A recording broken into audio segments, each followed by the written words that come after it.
I just wanted to take a moment to express my deepest gratitude to each and every one of you for your continued support. Special thanks go out to R.E. Barcena, Out of Sights, and James Baker. You guys have been absolutely amazing, and your encouragement means the world to me. It's because of this tight-knit community that I feel inspired to keep creating. Thank you for being a part of this journey, and I'm excited to see where we'll go together from here. I thought moving to Westbrook Lane in the late 90s would be the start of something better for us. A quiet, suburban neighborhood, a fresh start for my family after years of scraping by in the city.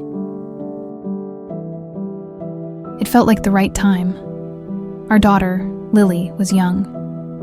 Emily and I were ready for stability, and after leaving the Navy, I needed a place that didn't remind me of the chaos I'd seen.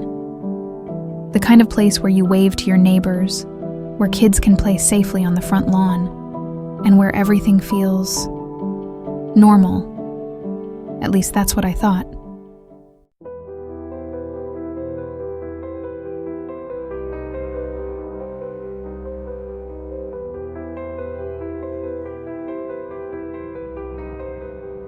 Before I go any further, I need to say this.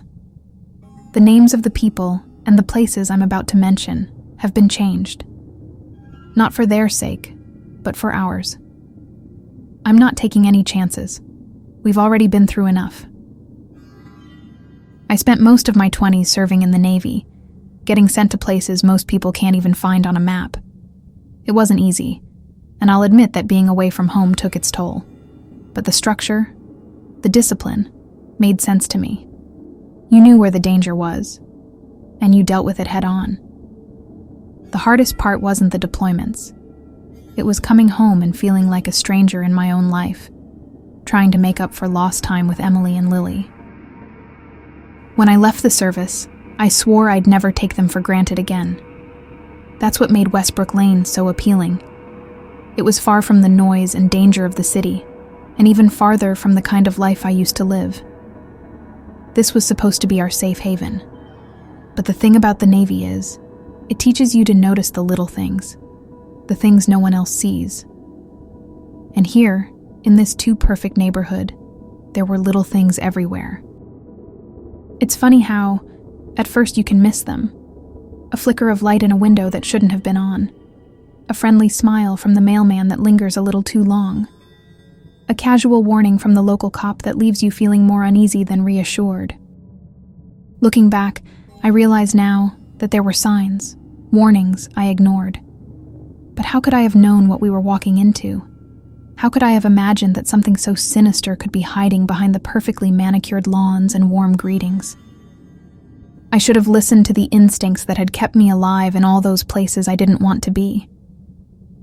I should have trusted the feeling that no matter how calm the waters looked, there was always something lurking beneath. But I didn't. And now, we're paying the price. After my Navy service in the late 90s, we finally moved into our new home, a charming 2-story house on picturesque Westbrook Lane. It was everything I had ever wanted: a quiet suburban neighborhood, tree-lined streets, and friendly neighbors. The kind of place where families could grow without the noise and chaos of the city. My wife, Emily, was particularly excited. We'd spent years saving for a place like this, somewhere our daughter Lily could grow up in peace. After years of cramped apartments, this felt like a fresh start. But looking back, I wish we hadn't been so eager. I wish we'd paid more attention to the little things, the signs we overlooked. Our neighbor, Mrs. Dawson, had passed away just last week. I didn't know her well, but the realtor mentioned she had been in her 80s and had lived on the street for decades. Everyone knew her, and everyone said she was kind, if a little distant. She was the kind of neighbor who kept to herself. There had been no suspicious circumstances surrounding her death, just the inevitable march of time catching up to her. Still, something felt off about it. Her house had been dark for the past few days, and I assumed no one was living there anymore. I hadn't seen anyone come or go, at least not until yesterday. It started while I was taking out the trash. Across the street, I noticed a light flicker on in Mrs. Dawson's window.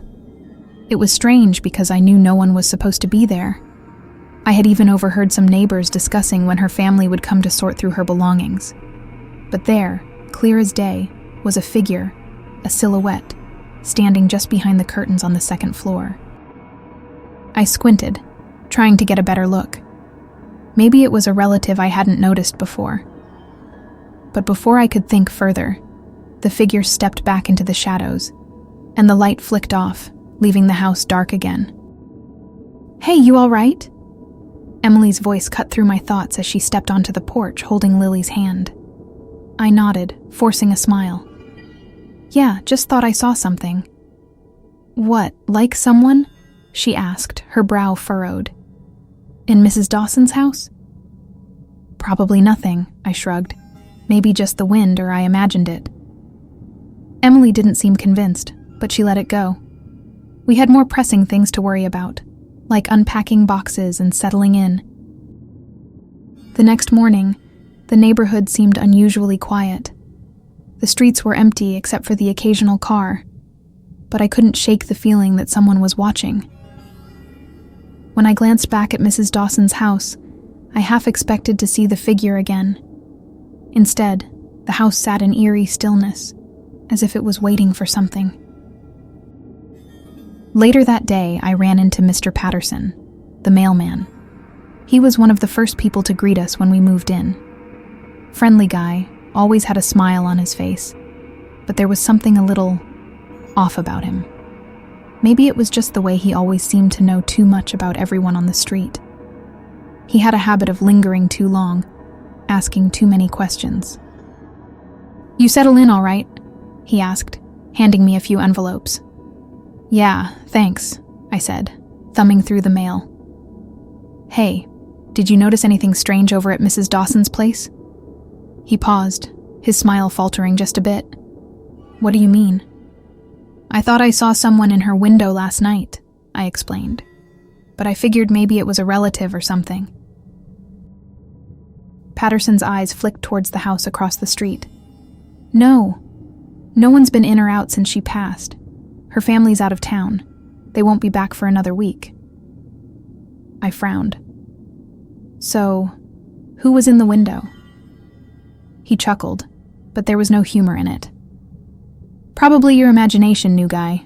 You'll get used to the quirks of this place." "Quirks?" Patterson shrugged. "Every neighborhood's got them. You'll see." He tipped his hat and moved on, whistling a tune that sounded oddly familiar, though I couldn't place it. That night, I sat in the living room, watching TV, but my mind kept drifting back to Mrs. Dawson's house. The streetlights cast long shadows over her front yard, and I couldn't shake the unease gnawing at me. Emily was upstairs putting Lily to bed, and the house felt too quiet, too still. Just as I was about to head upstairs, a soft knock echoed from the front door. It startled me, and for a moment, I considered ignoring it. But curiosity got the better of me. I opened the door to find Officer Michaels, a local cop I had briefly met during a neighborhood watch meeting.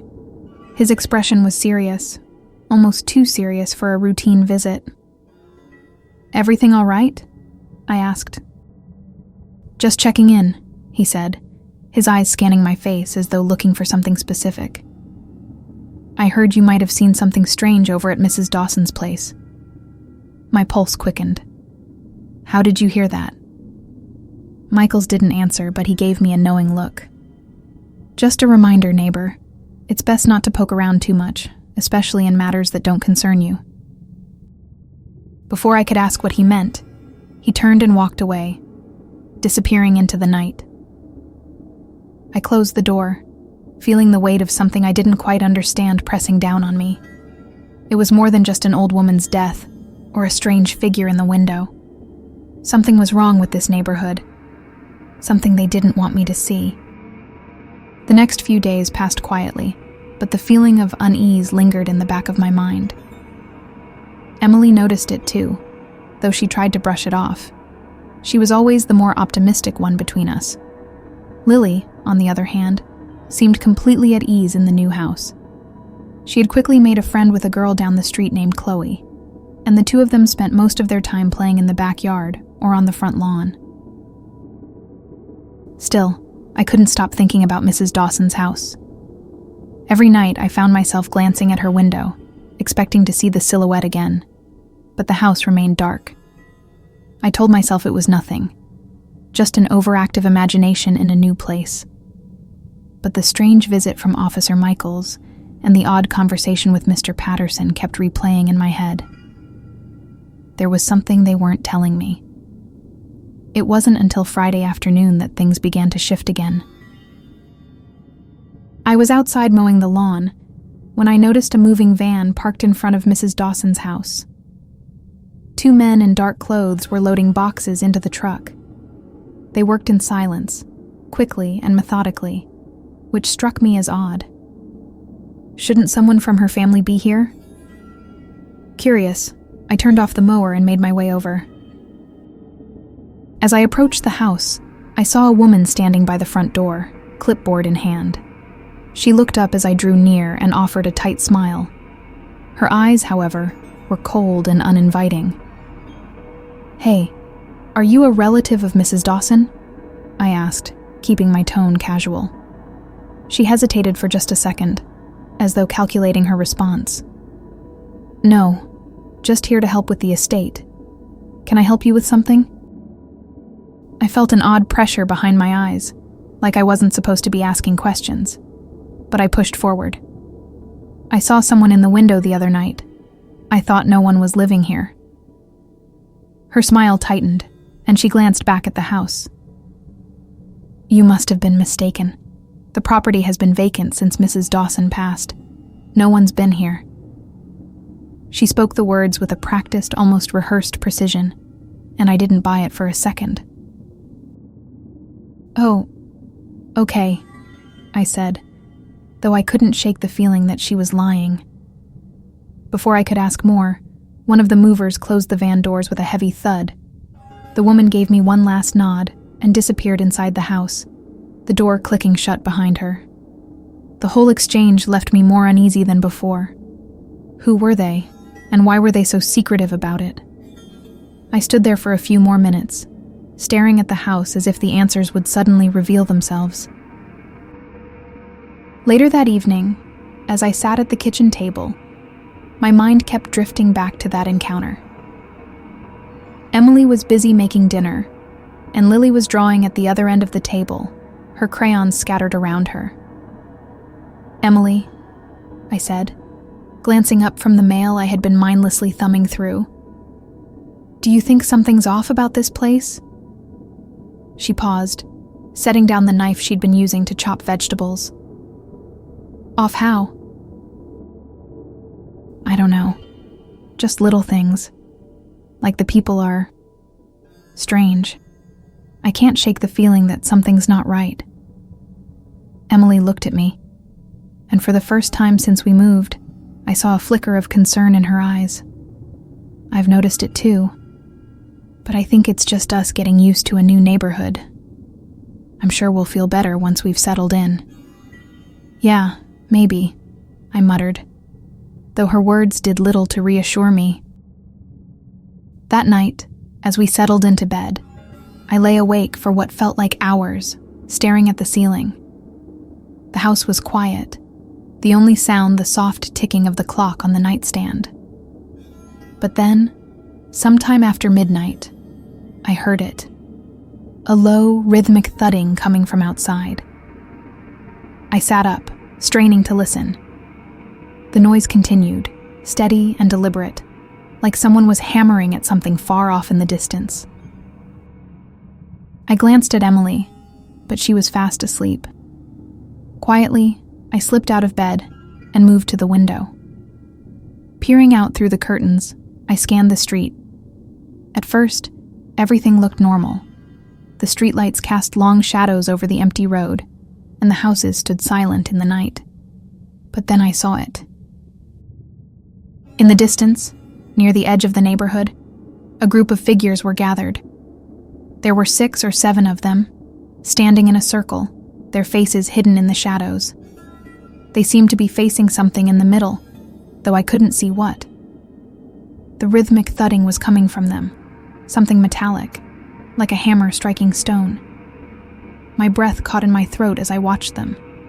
They moved in perfect unison, their motions slow and deliberate. What the hell were they doing? For a moment, I considered waking Emily, but something held me back. Instead, I just watched, frozen in place, unable to look away. The minutes ticked by, and still, they continued, methodical and unhurried. Then suddenly, they stopped.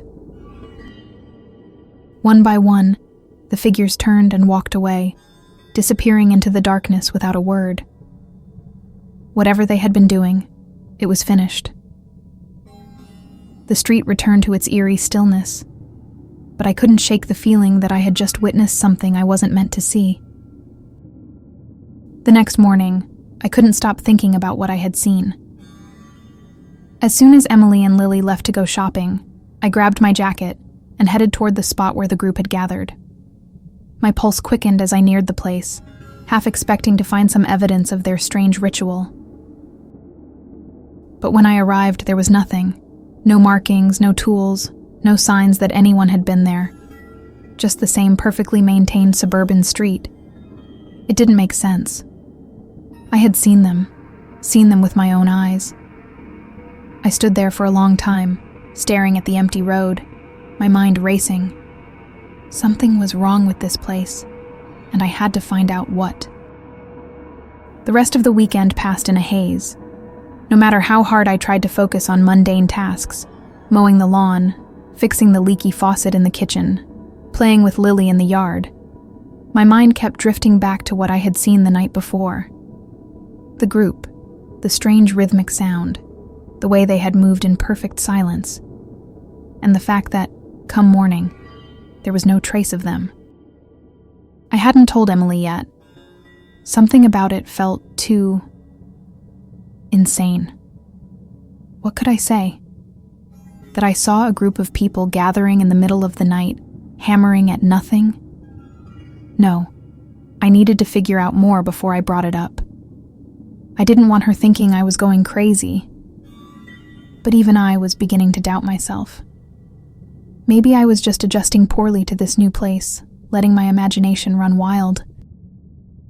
On Monday morning, after dropping Lily off at school, I decided to take the day off from work and start looking into things. First, I went to the local library. It was an older building, tucked away on the edge of town, with walls of faded brick and a small, creaky door. Inside, it smelled of dust and old paper, a place where secrets might be hiding between the shelves. I wasn't sure where to begin, but I started with old records about the neighborhood. I figured there might be something in the local history section, maybe the development of the suburb, or something strange about Mrs. Dawson's house. I was hoping for anything that might explain what I'd seen. After about an hour of flipping through records and archives, I found something small, but unsettling. Westbrook Lane had been built in the 1960s, part of a planned community project that promised peaceful suburban life. But there had been whispers, rumors of disappearances.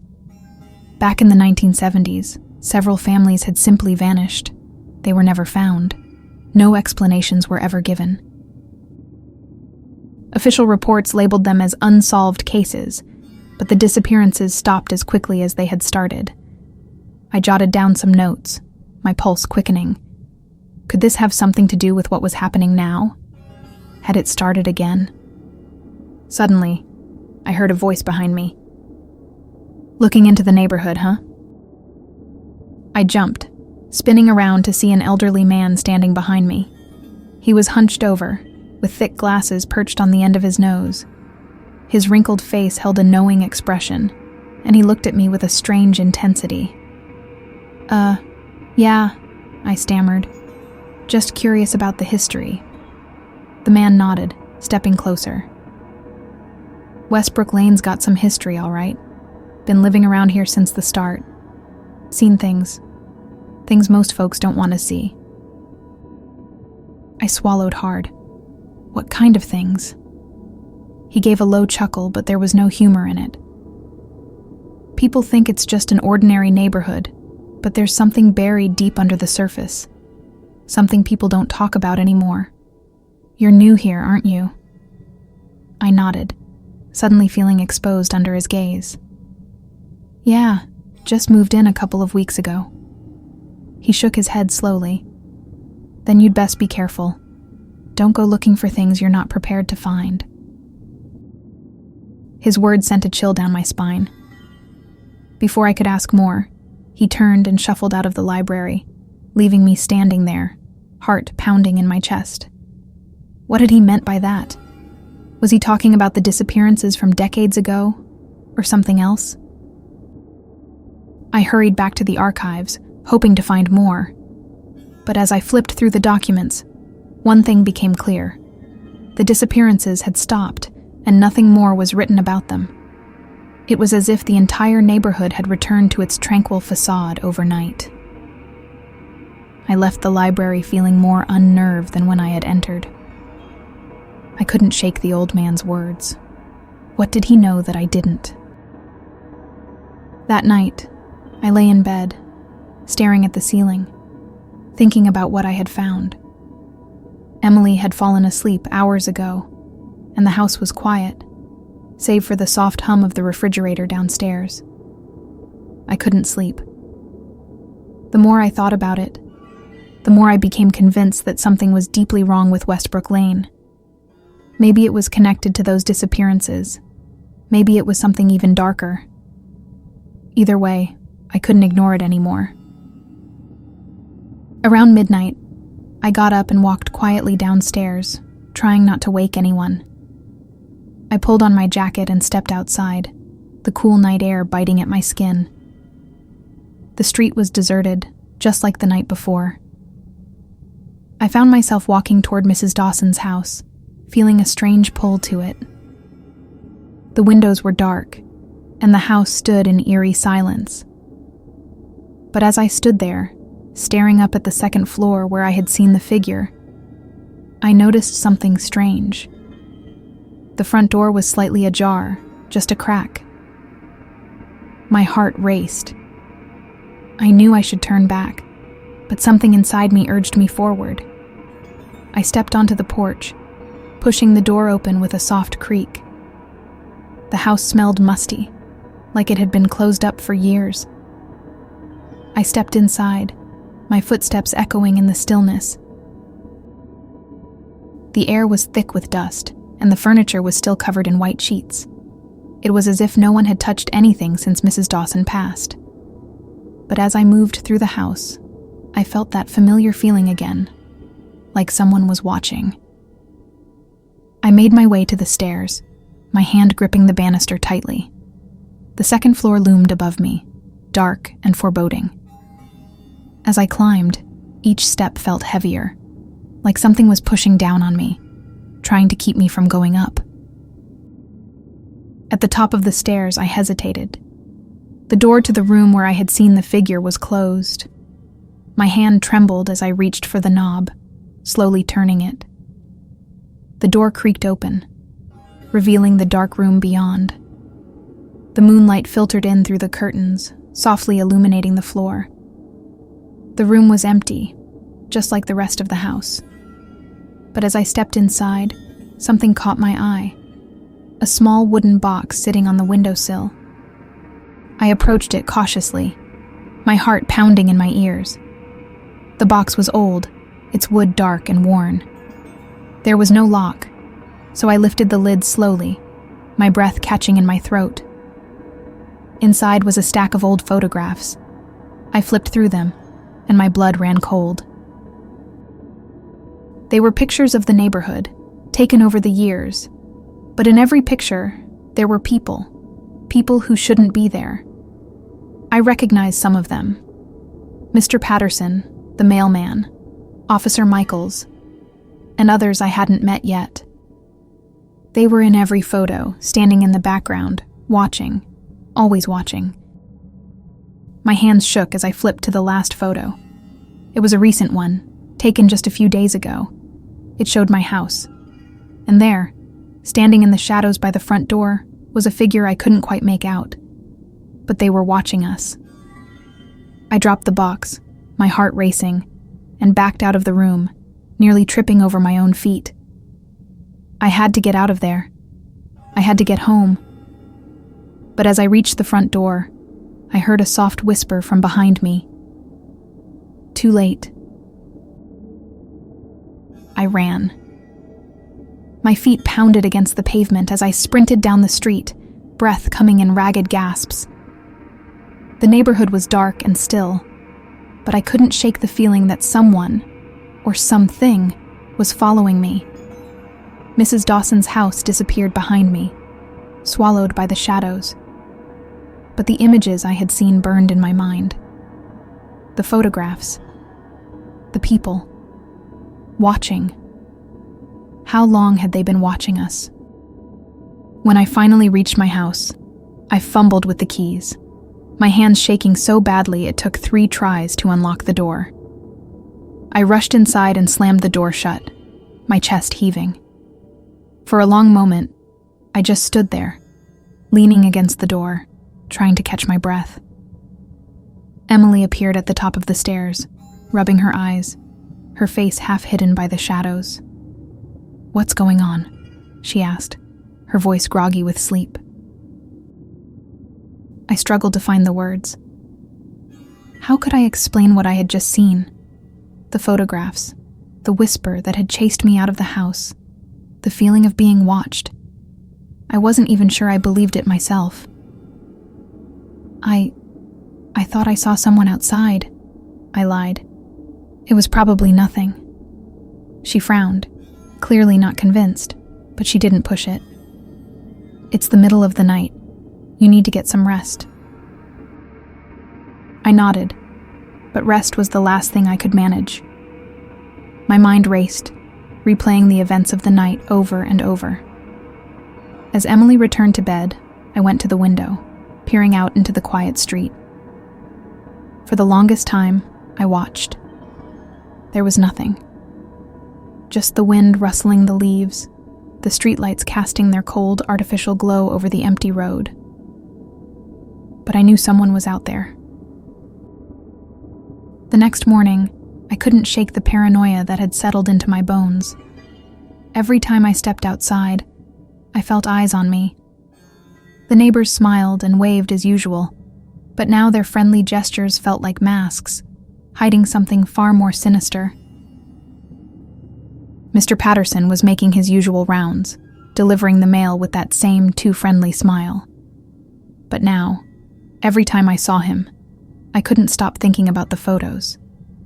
His face had been there, in the background of almost every picture. How long had he been lurking, watching, waiting?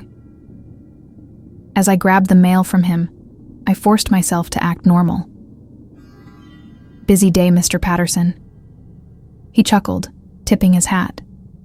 Always is, always is. Gotta keep an eye on things, you know?" There was something unsettling in the way he said it, his eyes locking with mine for a moment too long. My skin prickled. "Right. Well, thanks." I quickly turned away, heading back inside before he could say anything more. I sat down at the kitchen table, my hands shaking as I flipped through the mail.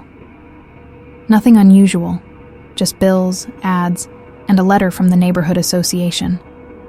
But I couldn't stop thinking about what Mr. Patterson had said. Gotta keep an eye on things. Later that day, I decided to pay Officer Michaels a visit. I couldn't shake the feeling that he knew more than he was letting on. After his strange warning the other night, I felt certain he was involved in whatever was happening here. Maybe he could answer some of the questions burning in my mind. I headed to the small police station on the edge of town. It was a squat, unremarkable building, the kind of place that didn't see much action. When I stepped inside, the receptionist barely looked up from her magazine. I asked if Officer Michaels was available, and after a few minutes, he came out to greet me, his face as unreadable as ever. "What can I do for you?" he asked, folding his arms across his chest. I hesitated, unsure how much to say. I've been seeing things, strange things, in the neighborhood. People standing around at night, groups of them. And there are these photos, old ones, with people from the neighborhood. People who don't age. I think something's going on, something no one is talking about. Michael's expression didn't change, but his eyes narrowed slightly. "You've been poking around in places you shouldn't, neighbor." My heart thudded in my chest. "What do you mean?" He leaned in closer, his voice low and dangerous. "There are things you don't understand about Westbrook Lane, things that have been in place for a long time. The best advice I can give you is to mind your business, for your family's sake." I swallowed hard. "What are you saying? Are you threatening me?" "No, I'm giving you a choice." His eyes were cold, unblinking. "Walk away from this now, and things will go back to normal. Keep digging, and you won't like what you find." My stomach churned with a mix of fear and anger. "You can't just..." But before I could finish, Michaels turned and walked back into the station, leaving me standing there, speechless. The receptionist glanced up briefly, as if to gauge whether I was going to make a scene. I didn't. I left, my mind racing with more questions than answers. That night, after dinner, I sat down with Emily in the living room. I couldn't keep this to myself any longer. I had to tell her everything, even if it sounded insane. "Emily, we need to talk," I began, my voice tense. She looked up from the book she was reading, concern flickering across her face. "What's going on?" "You've been acting strange for days." I took a deep breath, then told her everything. About the figure in Mrs. Dawson's window, the group of people I had seen in the middle of the night, the photographs in the house, and Officer Michaels's cryptic warning. As I spoke, Emily's expression shifted from concern to disbelief. "I know it sounds crazy, but something is happening in this neighborhood, something dangerous." She shook her head slowly. "You're scaring me, you know that. Maybe this is just stress, or maybe you're seeing things that aren't there." "I'm not imagining it," I insisted. "There's a pattern. People have disappeared here before, and I think it's starting again." Emily was silent for a long moment, her eyes searching mine. "What do you want to do?" "We need to get out of here. Leave the neighborhood. Move somewhere else." She looked down at her hands, biting her lip. "You really think it's that serious?" "Yes, I do." But before we could discuss it further, there was a knock at the door. It was soft, but insistent, like someone tapping just loud enough to get our attention. My blood ran cold. I glanced at Emily, who had gone pale, then slowly got up and made my way to the front door.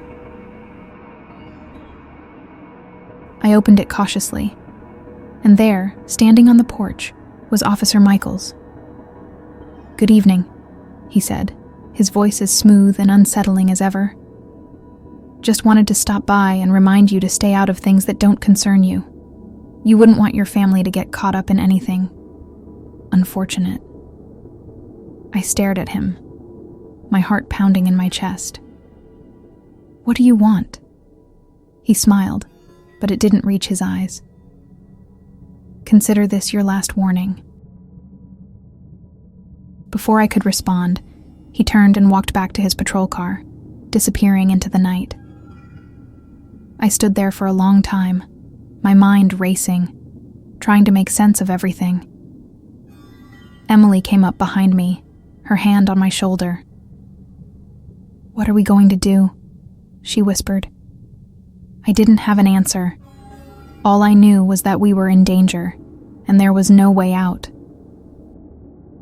Sleep was impossible after Officer Michaels's visit. His threat echoed in my mind, each word laced with the unspoken promise of something terrible. I stayed up all night, pacing through the house, peering through the windows, half expecting to see someone standing in the shadows. Emily was quiet, retreating into her thoughts. I could see the worry in her eyes, but we didn't talk much. There was nothing left to say. We were both trapped by the same fear. The next morning, I made a decision. I couldn't run anymore. Whatever was happening here, I had to face it head on. But I couldn't do it alone. I needed help. After Emily left to take Lily to school, I headed back to the library. I figured if anyone knew more about the neighborhood's history, it would be the old man who had warned me before. I needed answers, and I was willing to take the risk to get them. The library was just as quiet and empty as before. Dust floated lazily in the air, and the smell of old books filled my lungs as I stepped inside. The librarian barely looked up as I made my way to the far corner where the archives were kept. I scanned the shelves, hoping to spot the old man, but there was no sign of him. For a moment, I thought about giving up and leaving, but something stopped me. My gut told me there was more to find, something hidden deeper in the records. I started combing through the old newspapers and public records, determined to find anything that could explain the strange things I'd been seeing. After an hour of searching, I found an article buried deep in the archives. It was from the early 1970s, around the time of the disappearances I had read about earlier. The article was brief, but it mentioned something I hadn't expected: a fire. According to the report, a small church had burned down on the outskirts of town, the Church of the Divine Return. The article was vague about the details, but it hinted at the church being a place of worship for a small, isolated religious group. The hair on the back of my neck stood up. A church? A cult? Was this connected to the strange group I'd seen in the middle of the night? The rhythmic sound, the gatherings, and the warnings from people like Officer Michaels? It all started to click into place. I scribbled down the address of the old church from the article. I had to see it for myself. Later that afternoon, I made my way to the site of the old church. It wasn't far from Westbrook Lane, tucked away on a narrow, forgotten road that led out of town. The place had been abandoned for decades, and as I approached, I could see the blackened ruins of the building. The walls were crumbled, the roof long since caved in. But there was something eerie about the place, something that felt alive. The air was thick with the smell of damp earth and decaying wood. Vines and weeds had overtaken what was left of the building, but as I stepped closer, I saw something that made my blood run cold. Carved into the remaining stones were strange symbols, intricate, swirling patterns that I didn't recognize. They covered the walls, some of them faint and weathered, others sharp and recent, as if someone had been here, maintaining them. I traced my fingers over the markings, a sense of dread curling in my stomach. What was this place? I circled around the ruins, and that's when I saw it. A door. It was hidden behind a patch of overgrown vines, barely noticeable unless you were looking for it. My pulse quickened. The door led down into the ground, like a cellar or some kind of underground chamber. The rusted metal handle was cold to the touch as I pulled it open, the door groaning on its hinges. A set of stone steps descended into darkness. Every instinct screamed at me to turn back, to leave this place and never come back. But I couldn't. Not now. I had to know what was down there. I took a deep breath and descended the stairs. The air grew colder the deeper I went. The stone walls were damp, and the faint smell of rot clung to the narrow passage. As I reached the bottom, I found myself in a small, dimly lit chamber. The ceiling was low, and the walls were lined with more of those strange carvings. symbols that seemed to twist and writhe in the flickering light of a single old lantern hanging from the wall. But what caught my attention was the altar. It was a rough stone slab in the center of the room, and atop it were more photos. I recognized them immediately. They were similar to the ones I had found in Mrs. Dawson's house. Pictures of the neighborhood, of people who looked far too familiar. But these were older, much older. Some dated back to the 1940s, the 1920s even. And yet, the faces were the same. Mr. Patterson, Officer Michaels, even some of the other neighbors I had only met in passing. They hadn't aged. I stared at the photos, my mind reeling. How could this be? Were they immortal? Was this cult somehow keeping them alive, trapped in time, forever watching over the neighborhood? My hands shook as I sifted through the pictures, trying to make sense of it all. But then I found the one that stopped me cold. It was a picture of me, Emily, and Lily. We were standing in front of our house, smiling, as if it were taken the day we moved in. But this photo was old, yellowed with age, the corners worn and curling. I flipped it over, and on the back, written in neat, careful handwriting, were the words, "The new ones, for the return." My breath hitched in my throat. The return? What did that mean? Before I could think further, I heard it. Footsteps.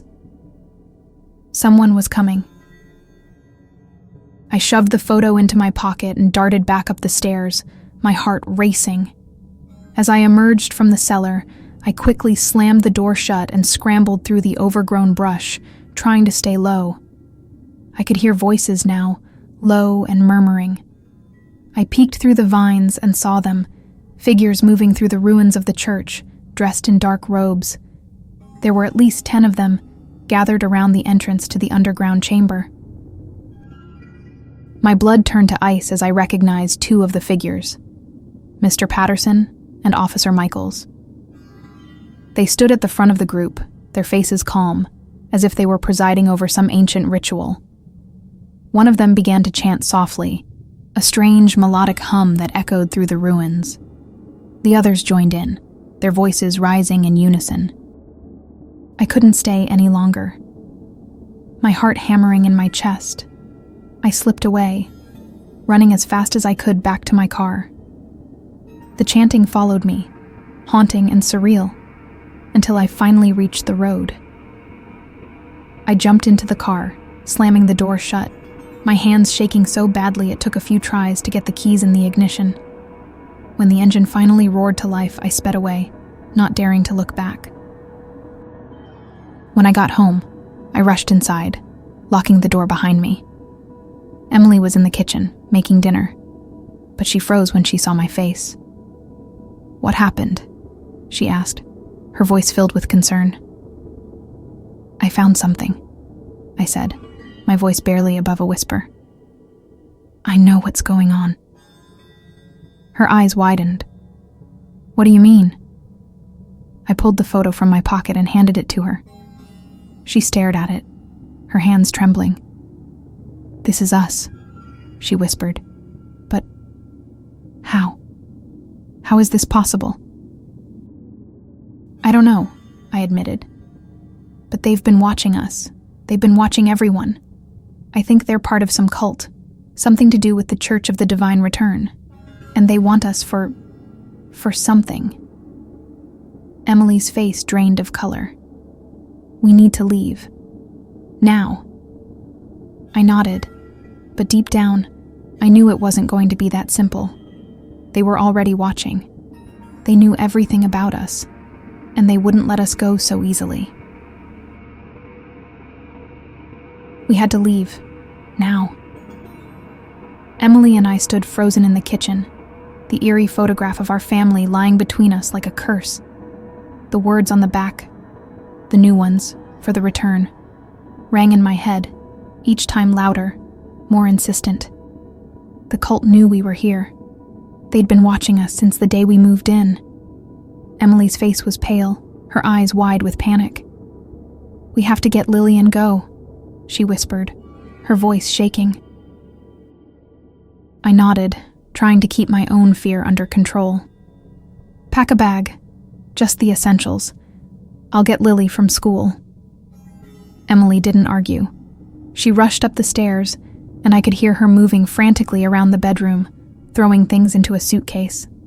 My hands were trembling as I grabbed my keys and headed out the door. I had to keep it together. For Emily. For Lily. We needed to get out of here before they could stop us. As I drove to the school, my mind raced. Where would we go?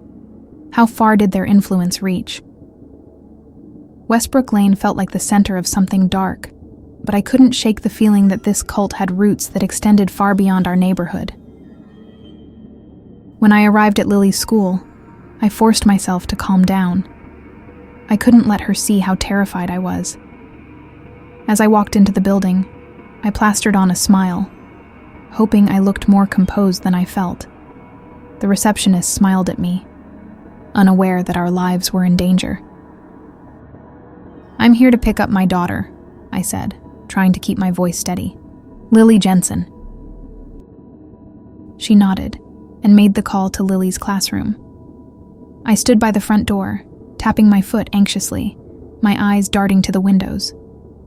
I half expected to see Mr. Patterson or Officer Michaels lurking outside, watching, waiting for me to make a move.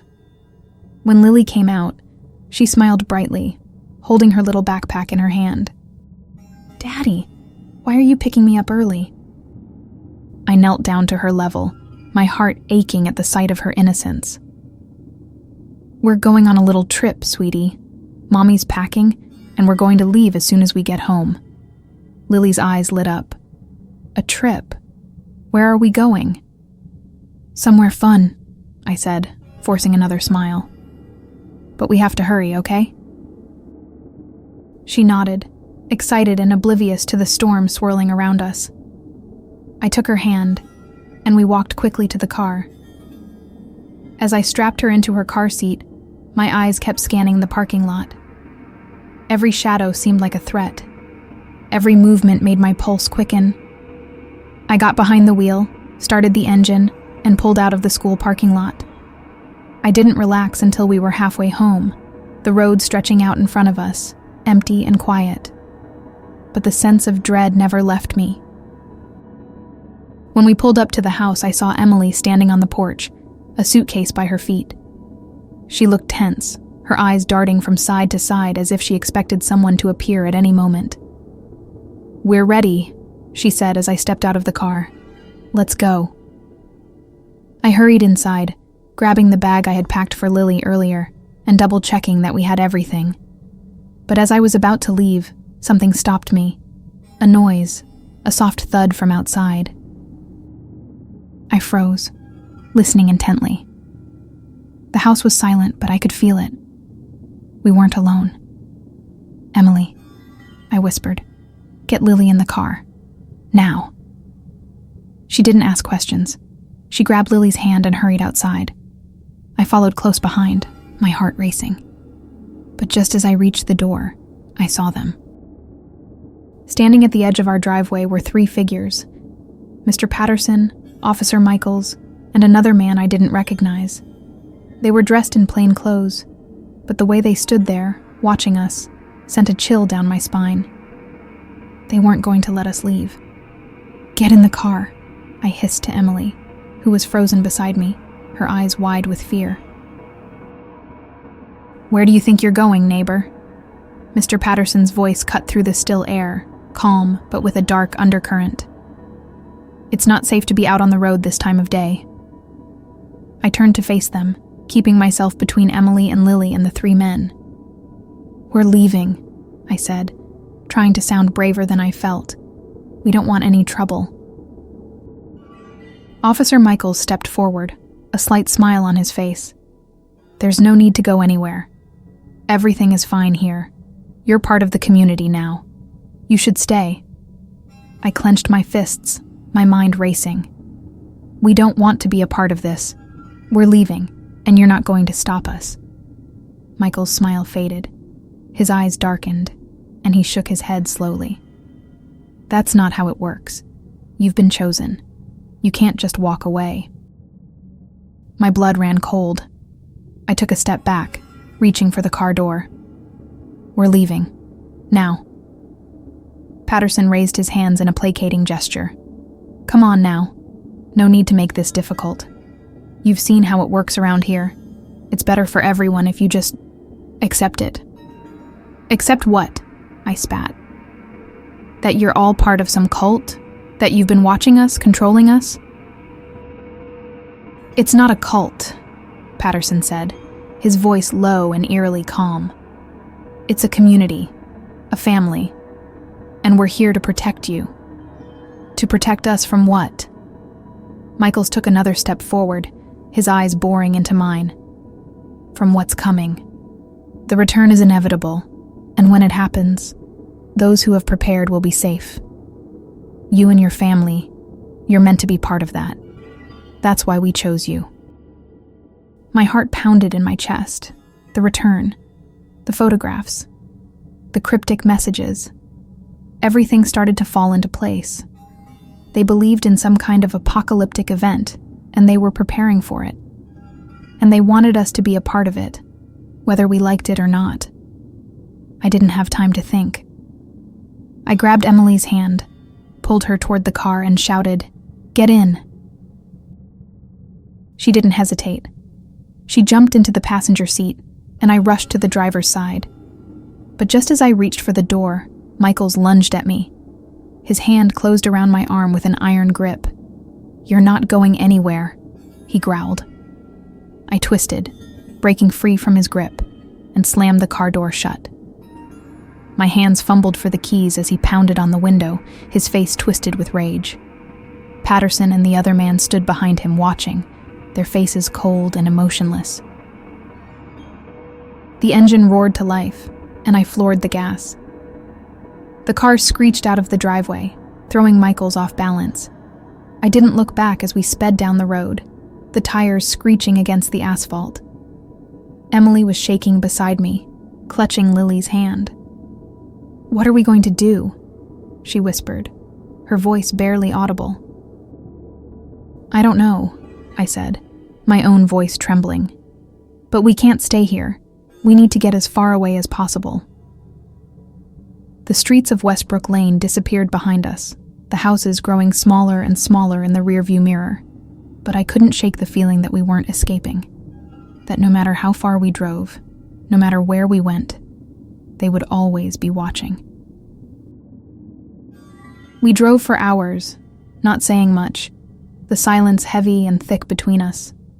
The road stretched out endlessly ahead, winding through small towns and empty stretches of highway. The further we got from Westbrook Lane, the harder it became to shake the feeling that we were still being watched. Lily had fallen asleep in the back seat, her head resting against the window, completely unaware of the danger that had been stalking us. Emily stared out of the passenger window, her face pale and drawn, lost in her thoughts. I could feel the fear radiating from her, the same fear that was gnawing away at me. We didn't know where we were going. All I knew was that we couldn't stop. Not yet. The sun began to set, stretching shadows across the road, when Emily finally spoke. "Where are we going?" she asked, her voice small and uncertain. I glanced at her, my hands gripping the steering wheel tightly. "I don't know. As far away from them as possible." She sighed, running a hand through her hair. "We can't keep running forever. What if they follow us? What if they never stop?" "They won't follow us," I said, though I wasn't sure I believed it. "We're out of their reach now. We just need to find somewhere safe." But as the words left my mouth, I felt the weight of the lie. I had seen their reach. It wasn't just Westbrook Lane. The photographs, the way they seemed to be everywhere, always watching. I couldn't shake the feeling that no matter how far we ran, they'd find us. Emily was quiet for a long moment, her gaze still fixed on the road ahead. What if we go to the police? The real police, not Michael's. Maybe they can help. I shook my head, the memory of Officer Michael's cold warning still fresh in my mind. They're part of it, Em. It's not just Michael's. There's more going on here, and I don't know how deep it runs. I don't think we can trust anyone. Her face twisted in frustration, and she opened her mouth to argue, but before she could, Lily stirred in the back seat. She rubbed her eyes and looked at us with sleepy confusion. "Are we there yet?" she asked, her voice groggy. Emily forced a smile, though it didn't reach her eyes. "Not yet, sweetie. We're still driving." Lily nodded and yawned, settling back into her seat, unaware of the storm brewing around her. Night had fallen by the time we reached the edge of the next town. We pulled into a small, run-down motel on the outskirts, the kind of place that looked like it hadn't been updated since the 80s. But it was out of the way, and for now, that was all that mattered. We checked in under a fake name. I didn't know if it would help, but it made me feel like we were doing something, taking some kind of control over the situation. The room was small and musty, with faded wallpaper and a flickering TV, but it was a place to rest, at least for tonight. After we settled in, I sat by the window, peeking through the curtains every few minutes, convinced that at any moment, I would see the headlights of a car pulling into the parking lot, or a dark figure standing under the streetlight, watching us. But there was nothing. Just the quiet hum of the highway and the occasional passing car.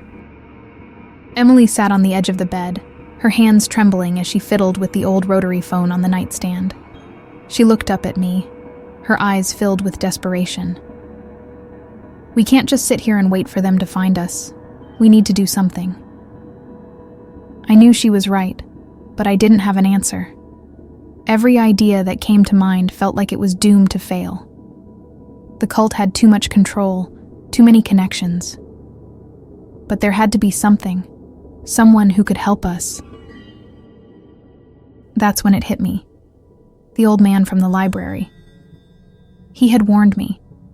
He had known something about the neighborhood, about the disappearances. He might know more about the cult, or at least how deep this thing went.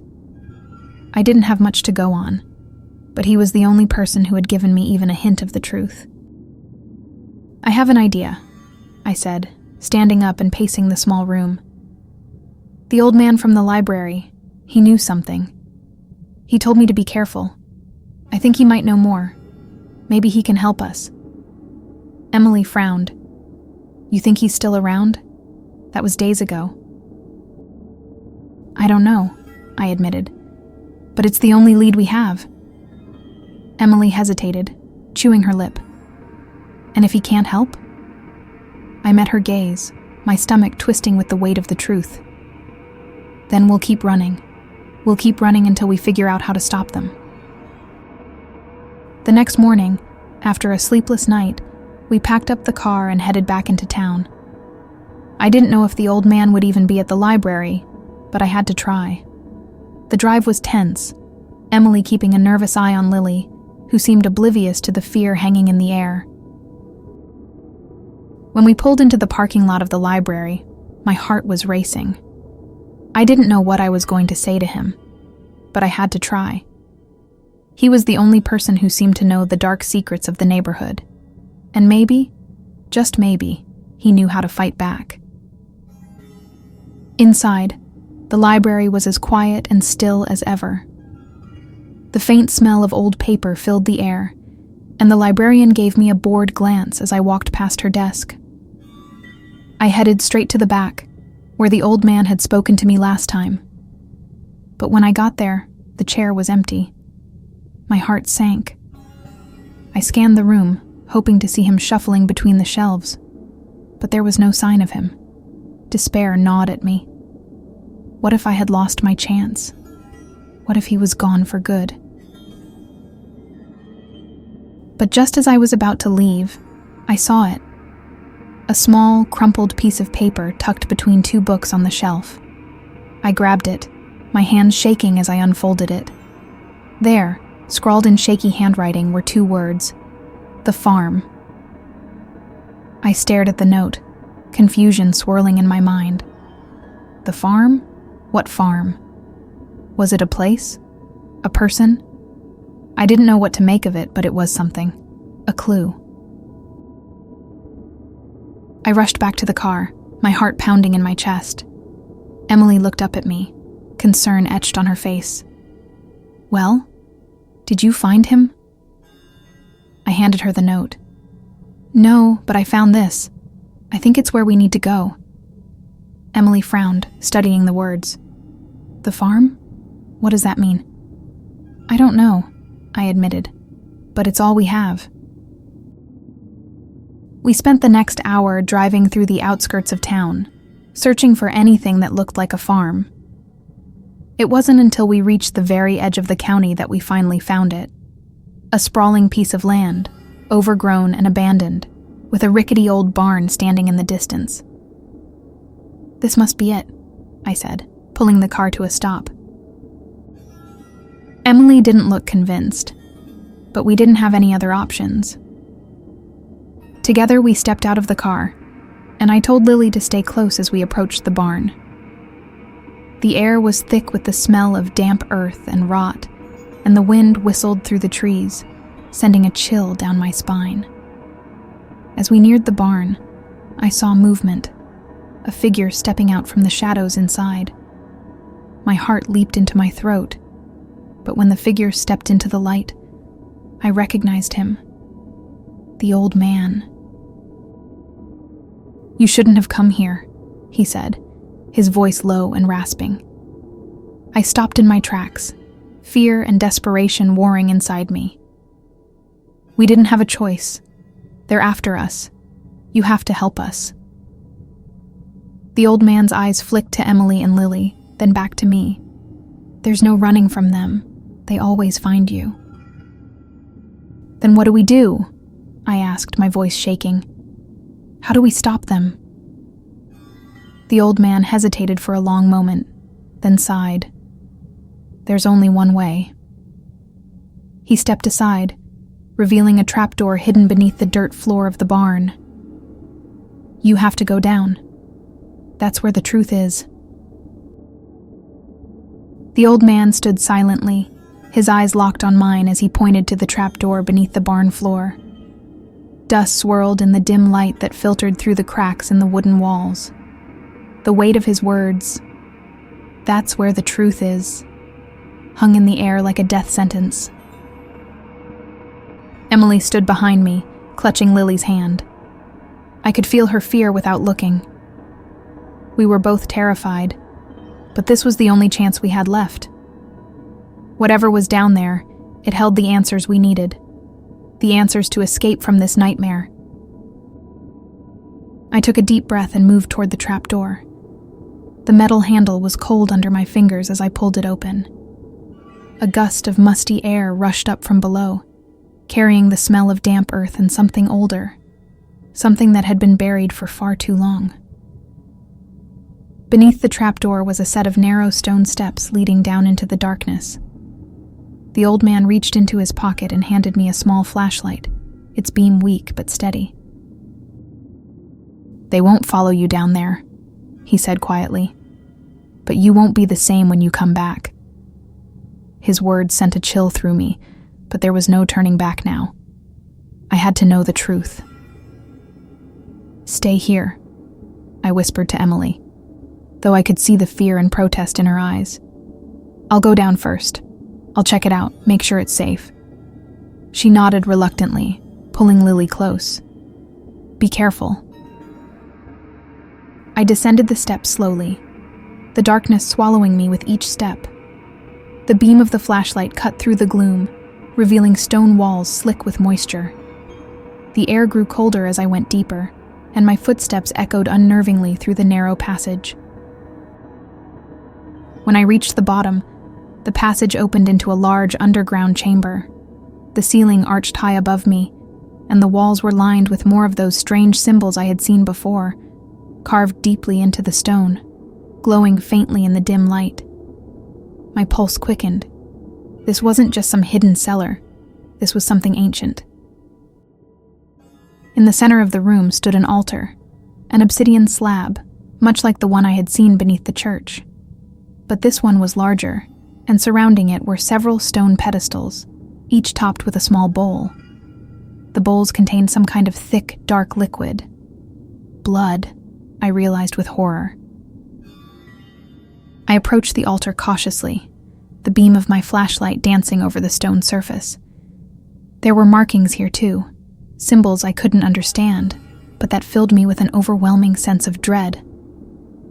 And then, on the far wall, I saw it.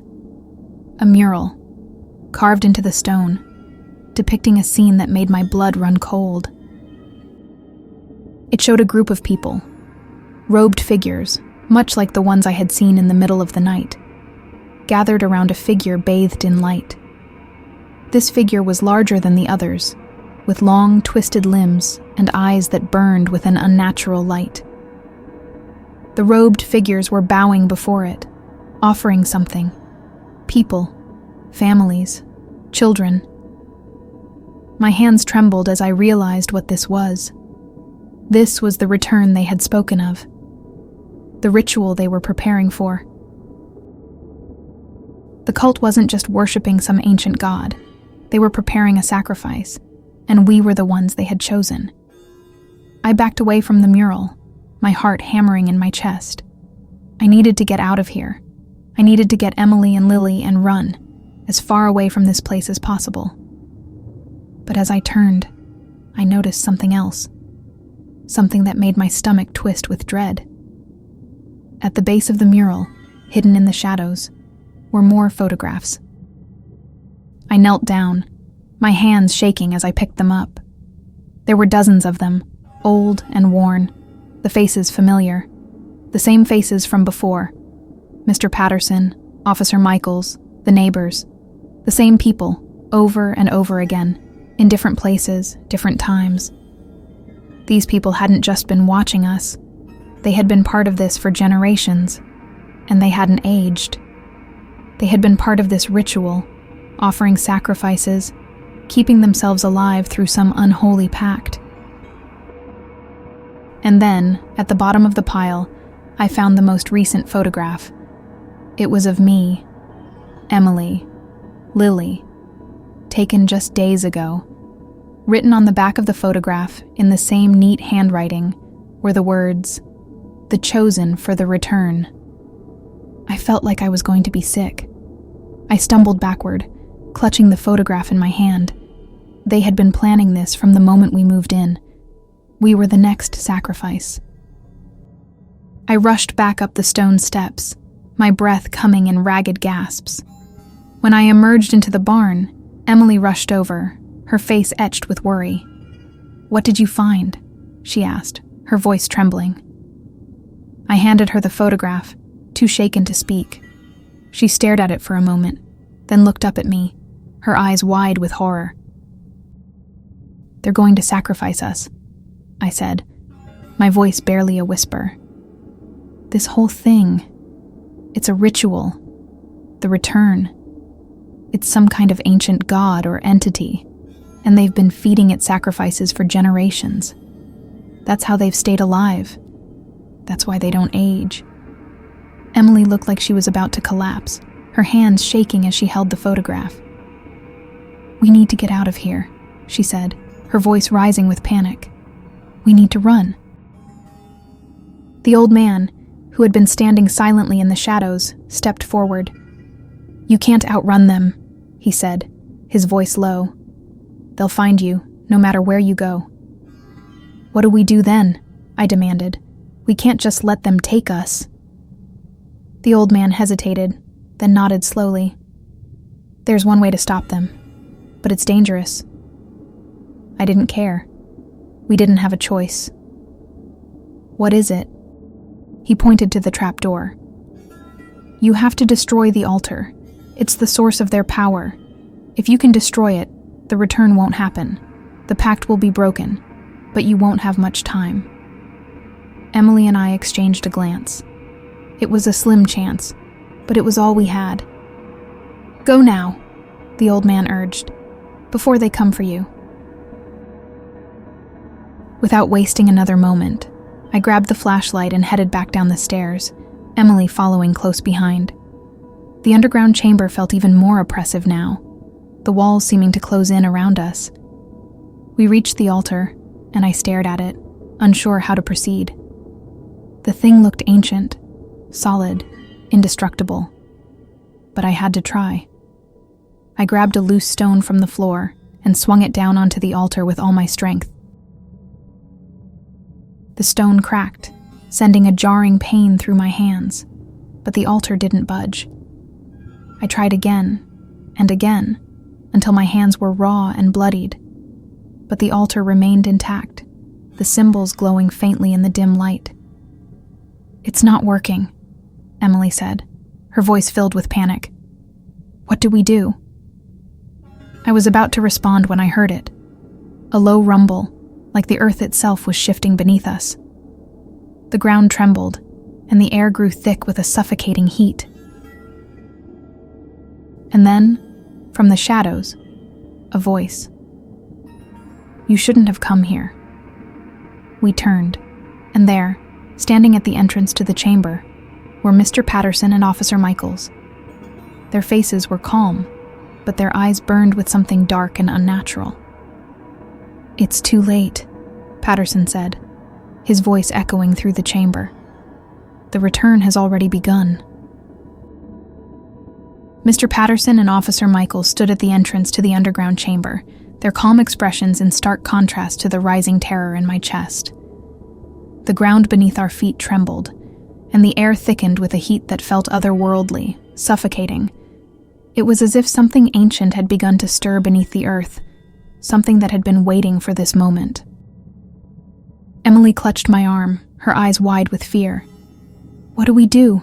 she whispered, her voice barely audible over the rumbling. I didn't have an answer. The stone altar remained intact, despite my desperate attempts to destroy it, and now the cult members were here, calmly watching as the world seemed to shift and crumble around us. "The return has already begun," Patterson said again, his voice slow, deliberate. He took a step forward, his eyes glowing with a strange light. "You were never meant to understand, only to fulfill your role." I gritted my teeth, my mind racing. We couldn't let this happen. Whatever this return was, it was tied to the altar, to the ritual, and to the sacrifices they'd been making for generations. The cult had kept themselves alive through some twisted pact with this thing, and now they wanted us to be the next offering. "No!" I shouted, stepping between Patterson and Emily. "We won't be part of this." Michaels shook his head, his smile unnerving. "It's already too late. You were chosen long before you even moved here. This has been in motion for years. You can't stop it now." I felt a surge of hopelessness, but I pushed it down. There had to be a way out. "The altar," I said, turning to Emily. "If we can destroy it, we can stop this." "I told you," Patterson said, his voice as calm as ever. "The altar cannot be destroyed. It was built by the first ones, long before this town ever existed. It's older than you can imagine." Ignoring him, I grabbed the stone again, raising it over my head and slamming it down onto the altar with all my strength. The altar barely shuddered, the symbols carved into its surface glowing faintly in the dark. Sweat dripped down my face, and my arms ached with the effort, but I kept swinging, desperate. But nothing changed.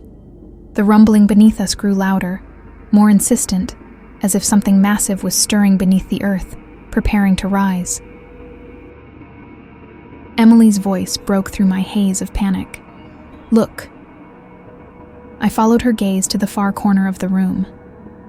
The mural, the one depicting the robed figures and the giant twisted entity, was beginning to glow. The carvings shimmered with an eerie light, and the figures in the mural seemed to shift and move as though coming to life. The entity at the center of the mural, the one bathed in light, grew brighter, its limbs twisting and stretching, reaching toward us. "It's coming," Emily whispered, her voice trembling. "We have to go," I shouted, grabbing her hand. But before we could move, Patterson raised his hand, and the stone door leading out of the chamber slammed shut with a deafening crash. "You're not going anywhere," he said, his voice cold. I turned to face him, my heart pounding. They had us trapped. Michael stood beside Patterson, both of them watching us with that eerie calm, as though they were in control of everything that was happening. I wanted to scream at them, to demand answers, but I knew they wouldn't give us any. They were here to complete the ritual, and we were the final pieces. The light from the mural grew brighter, casting long, twisting shadows on the walls of the chamber. The heat intensified, and the rumbling beneath our feet became almost deafening. The return, the entity, was coming, and we had no way to stop it. But then I remembered something, the old man's words. "Destroy the altar, and the pact will be broken." I couldn't break it with the stone, but maybe there was another way. I turned to Emily, desperation in my eyes. "We need fire." Her eyes widened, understanding dawning on her face. "The lantern."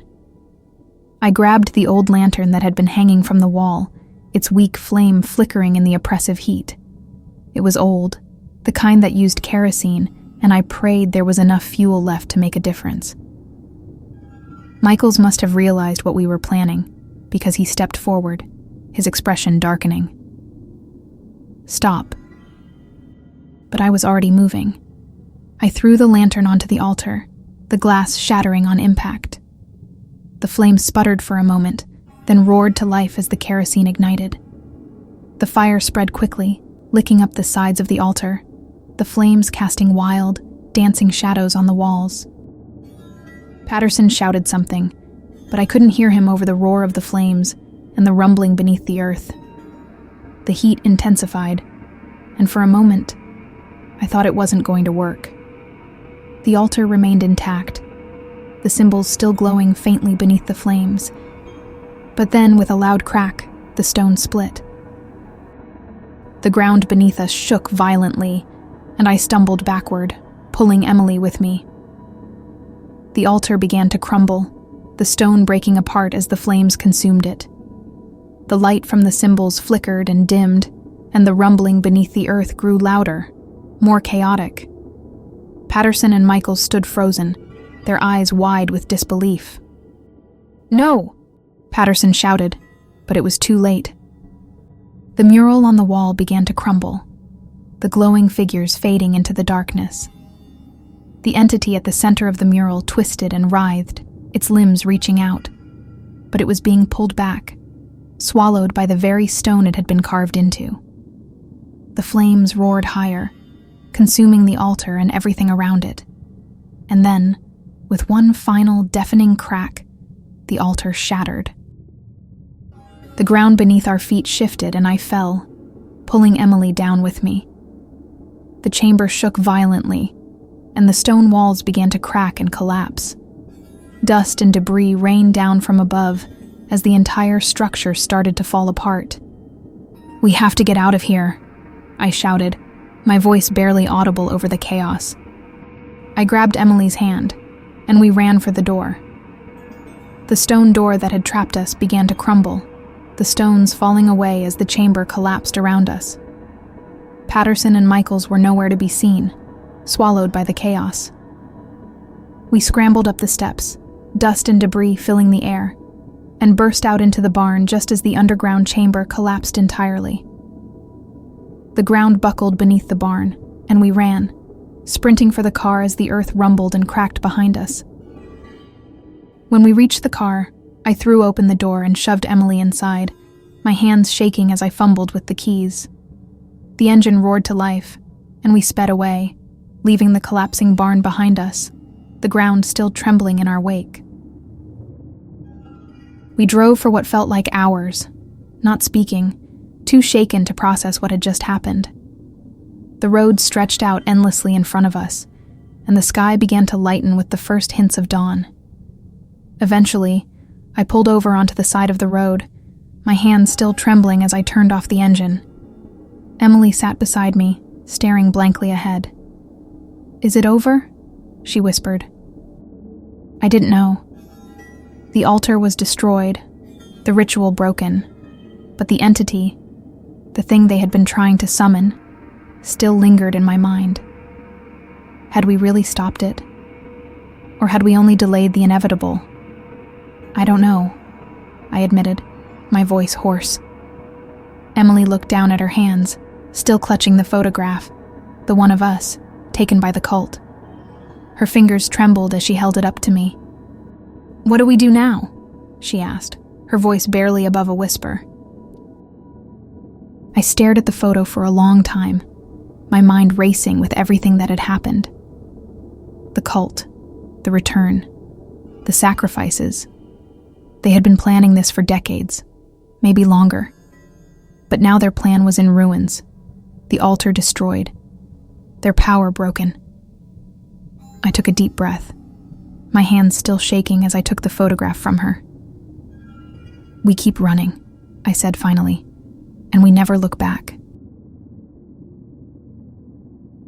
We drove in silence as the sun began to rise over the horizon, casting a soft, golden light over the road. It should have felt like a new beginning, like the nightmare was finally over. But I couldn't shake the weight of the fear clinging to my chest. The cult was broken. Or at least I hoped they were. The altar was destroyed, and the return had been stopped. But a part of me couldn't believe it was that simple. Not after everything we'd seen. Emily sat beside me, staring out of the window, lost in her thoughts. Lily was asleep in the back seat, oblivious to the horrors we had narrowly escaped. I kept my eyes on the road, but my mind was racing. What now? We couldn't go back to Westbrook Lane. We couldn't go back to our old lives. The cult had their hands in everything. Police, neighbors, and God knows who else. The whole town was part of it. Even with the altar destroyed, I had no way of knowing how far their influence reached. For all I knew, they could still be watching us, waiting for another chance. "We need to keep going," I said quietly, breaking the silence. Emily turned to look at me, her face pale and drawn. "But where?" I shook my head, feeling the hopelessness sinking in. "I don't know. We'll keep driving, find somewhere far away from here. Somewhere they won't find us." She didn't respond, just nodded and turned back to the window. I could see the exhaustion in her eyes, the same exhaustion I felt. We had been running for what felt like days, and now that the immediate threat had passed, the weight of it all was catching up with us. But we couldn't stop. Not yet. We drove for hours, leaving behind the town and everything that had happened. We crossed state lines, moving from highway to back roads, until we found ourselves in a small, sleepy town, miles from anywhere we had ever been. It was the kind of place where people didn't ask questions, where we could disappear for a while. The motel we found was small and nondescript, the kind of place that looked like it hadn't seen visitors in years. But that was exactly what we needed. We checked in under another fake name, paid in cash, and retreated to the room. The room was dark and musty, but it was a place to rest. The bed creaked under the weight of our exhaustion as we collapsed onto it, our bodies heavy with fatigue. Lily curled up beside Emily, her small body rising and falling with each breath. For a moment, it felt like we were safe, like we had finally escaped. But as I lay there, staring at the ceiling, my mind wouldn't let go. I couldn't stop thinking about the mural, about the thing they had been trying to summon. The old man had said the altar was the source of their power, that destroying it would break the pact. but I kept seeing that twisted, glowing figure in my mind. Its long limbs, its burning eyes. Had we really stopped it? Or had we just delayed the inevitable? I rolled over, my eyes falling on Emily. She was staring at the wall, her face tight with worry. "I keep thinking about what they said," she whispered, "about being chosen." I didn't respond. The thought had crossed my mind too many times. Why us? Why had they chosen our family? Out of all the people who had come and gone from Westbrook Lane, why had they been watching us? I wanted to believe it was random, that we were just unlucky, but deep down, I knew better. There had to be a reason. "I don't think it's over," she said after a long pause. Her voice was barely audible. "I feel like they're still out there, waiting." I sat up, my stomach twisting. "They are. Even if the altar is gone, they won't stop. But we won't let them get to us again." Emily turned to me, her eyes full of fear. "And if they find us?" I didn't have an answer. I wanted to tell her that we'd fight, that we'd stay one step ahead of them. But I knew the truth. If they wanted to find us, they would. They had found others before us, and they would find us again. But for now, we were safe. And that was all I could focus on. "We'll be ready," I said finally, though the words felt hollow. "We'll figure it out." Days passed in a blur. We stayed hidden in that small motel, keeping to ourselves, watching the world pass by from behind closed curtains. The tension never left. Every sound, every passing car made me jump. I was constantly waiting for the knock at the door, for Patterson or Michaels or someone else from the cult to appear and drag us back to the nightmare we had escaped.